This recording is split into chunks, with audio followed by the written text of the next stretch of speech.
अभी आपको बराह रास्त ये चलते हैं, वफाकी वज़ीर इत्तलात इस वक्त इस्तांबुल में समिट से खिताब कर रहे हैं। 71 million social media users, which is around 29% of our population. We have a young population, which is almost 150 million people, and which is 68% of our population. So we have an opportunity and a challenge in the form of youth of this country.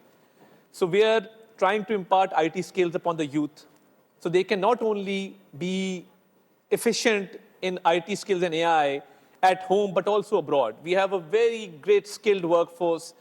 The youth of our country is very talented, so we're focusing on the youth. We now have 3 policies. We have the National Fiberization Policy, through which we aim to provide internet to the entire population, and that fiberization policy is being worked upon.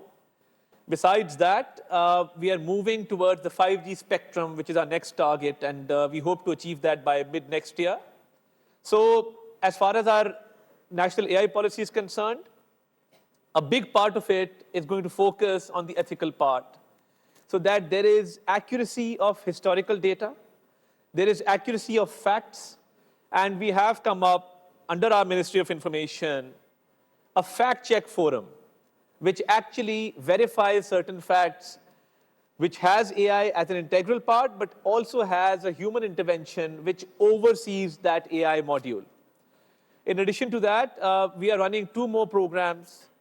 We have the Directorate of Electronic Media and Publications, which monitors the opinions and narratives the world over and within our own country, and comes up with the strategic communication policy for the government. So we're using our own modern AI engine for that, to improve our strategic communication. And we also have a counter-violent extremism cell. You see, that's a big challenge. So we are also using Actis Digital, which is an international forum for that, but we are also using our own AI engines.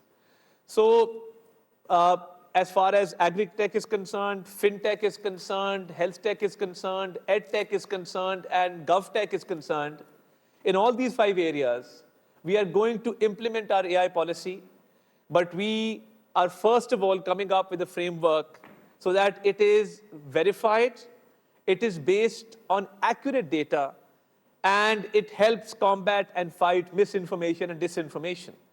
So that's our focus, and as a ambassador of the youth in our country as well, because we have as I mentioned, 68% of the population which is based on youth. So we are coming up with training modules in AI for our youth to serve the country in social sectors, in alleviating poverty. We have one of the biggest social networks in the world, which is known as the Benazir Income Support Program in Pakistan. So that's also based on IT modules. And in our recent floods in 2022, we were affected by climate change. We used AI modules to identify the most vulnerable areas, the most vulnerable people who were in need of help. And that help was provided through IT and AI tools. Having said that, at this forum, I would like to make a proposal that where AI is helping us grow, is helping us eradicate our problems, we need to focus on an international agreement to counter misinformation. And there needs to be a framework or a documented form of such an agreement which we can agree upon, or maybe we can have a system of verification. Because you see, with the wrong kind of algorithm, and if that algorithm has more views, that gains more traction as per the AI existing modules.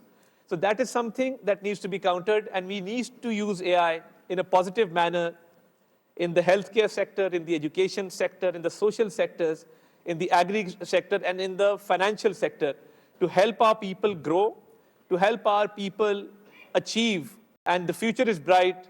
We just have to give it the right direction. And in Pakistan, we are fully committed to implementing our AI policy with the best ethical standards in the world. You see, when I mentioned the World Economic Forum greatest threats, and most leaders identified misinformation as a great threat, they did not say nuclear warfare.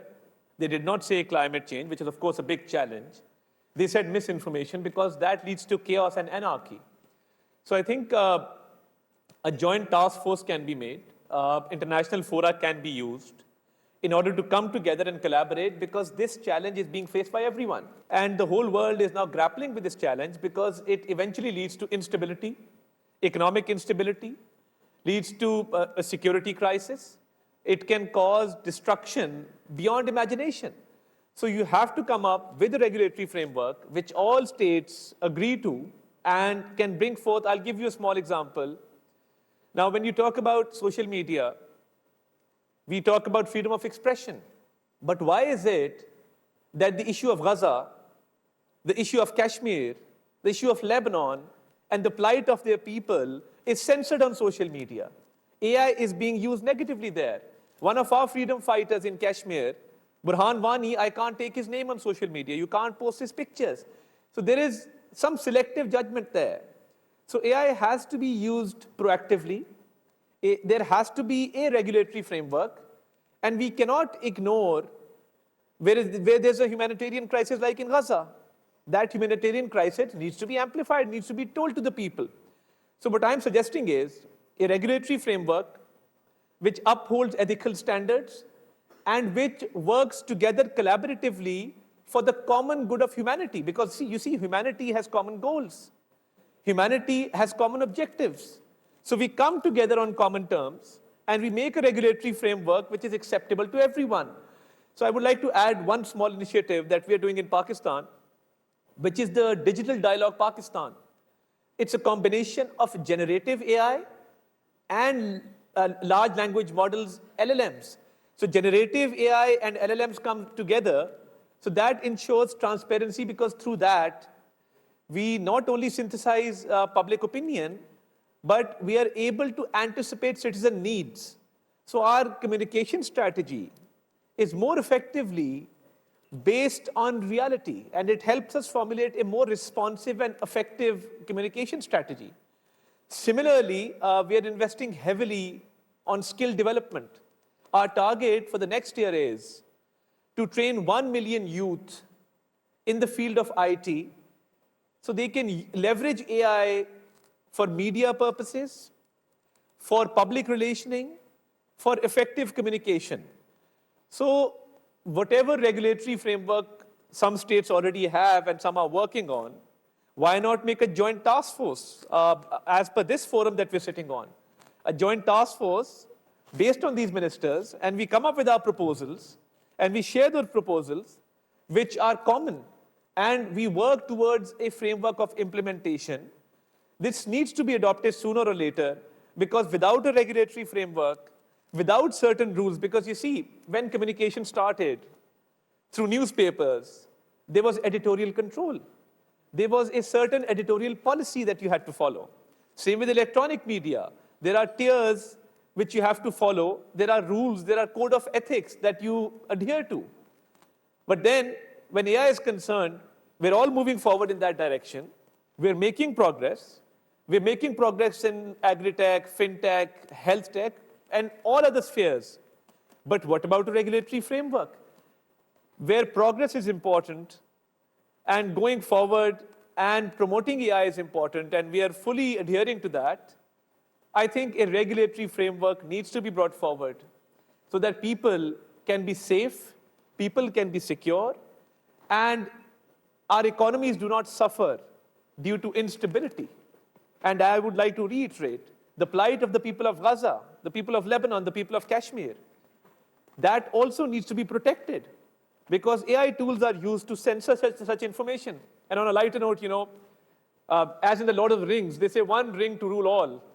But here, every channel, because it's a multi-channel domain, the information technology, every channel has its own ring.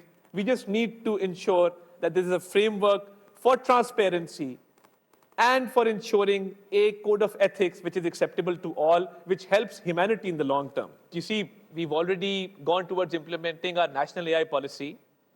We're talking about the Digital Pakistan Dialogue. We're going towards fiberization.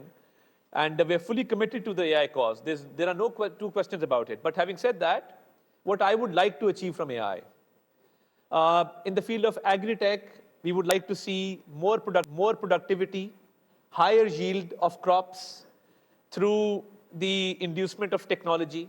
Because you see, we're a rice exporting country. we have the backbone of our economy is agriculture. So higher agriculture yield through technological advancement and AI, number one. Number two, with regard to education and skill development, in the backward areas of the country, we would like to see educational systems of distance learning where students who do not have access to these good universities can gain higher education through AI tools. Thirdly, in the same field of education tech, higher enrollment in schools. We would like to see AI help our government enroll more children in schools. Third, and most important, is health tech. We would like to see AI improve the situation of polio in Pakistan, for example. That's something that we are grappled with at this point in time.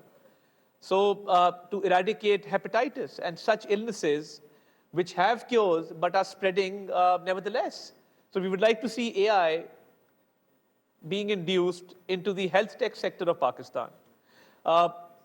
After that, I think the important thing would be climate change, to predict the harmful effects of climate change and foresee them and make our arrangements accordingly. With regard to fintech, the financial sector, the economic trends the world over, how we can improve our economy, what factors can boost our economy. So I think it's a combination of agri-tech, of education tech, of health tech, of fintech, which can lead us forward and eradicate our problems and make our people's future more prosperous. So I think there's a huge opportunity. We just need to make the right kind of policies and gain the maximum benefit for our people and our country. वफाकी वज़ीर इत्तलात Ataullah Tarar Istanbul में summit से खिताब कर रहे थे। उन्होंने कहा कि हमारी तवज्जो हमारे यूथ पर है जो कि बहुत टैलेंटेड है। पाकिस्तान में 111 मिलियन इंटरनेट सारफीन है। पाकिस्तान के नौजवान बासलाहियत और मेहनती हैं। पाकिस्तान की बड़ी आबादी नौजवान पर मुश्तमिल है। नौजवानों को मसनूई ज़हानत के शो में ट्रेनिंग फराहम कर रहे हैं। मसनूई ज़हानत को मुस्बत तरीके से इस्तेमाल करने की ज़रूरत है। उन्होंने कहा कि AI के मनफी इस्तेमाल को रोकने के लिए इक़दामात करने होंगे। ऐसा ज़ाब्ता अखलाक नाफिज करना होगा जो सबके लिए काबिल कबूल हो। वफाकी वज़ीर इत्तलात ने सोशल मीडिया रेगुलेटरी फ्रेमवर्क बनाने की तजवीज़ दे दी। सब्सक्राइब करें और बेल दबाएं ताकि कोई खबर रह न जाए।